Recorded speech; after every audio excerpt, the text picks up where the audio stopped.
bit more out of it. That's good. Can't bite. Oh, what do we got here? I should go. I know. Gotta go like thin enough to. All right, so we're going to fold that now, right? So dust off all the excess flour.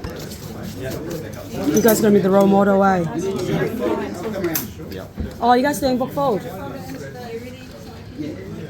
So,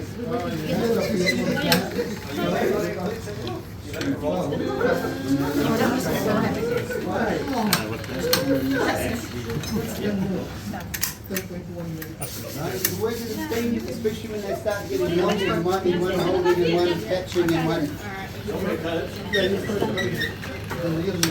Just If you are the catcher, do not stretch the dough. Try not to stretch it. Be nice and gentle. who's using a black one? Ah, I'm gonna take a video of some black ones. Oh, so this one, where is that? But it doesn't seem to go, well, it's small, but that's all We'll right. see. If it doesn't, I can find it. Yeah, we can Or we can get it to quite small and then steal that one for the last. Yeah, we'll be good.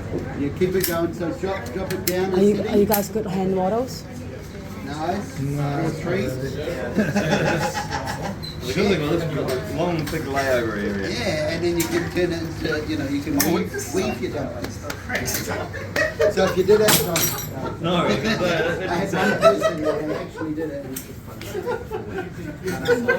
But if you do have it, or you've got that right machine, or you've got one, and you're going to make a fettuccine or a spaghetti, at that stage, once you roll it, dry out just a little bit. Not so dry that it just shatters, but otherwise it just feeds and it goes through, it doesn't cut. Oh, yeah.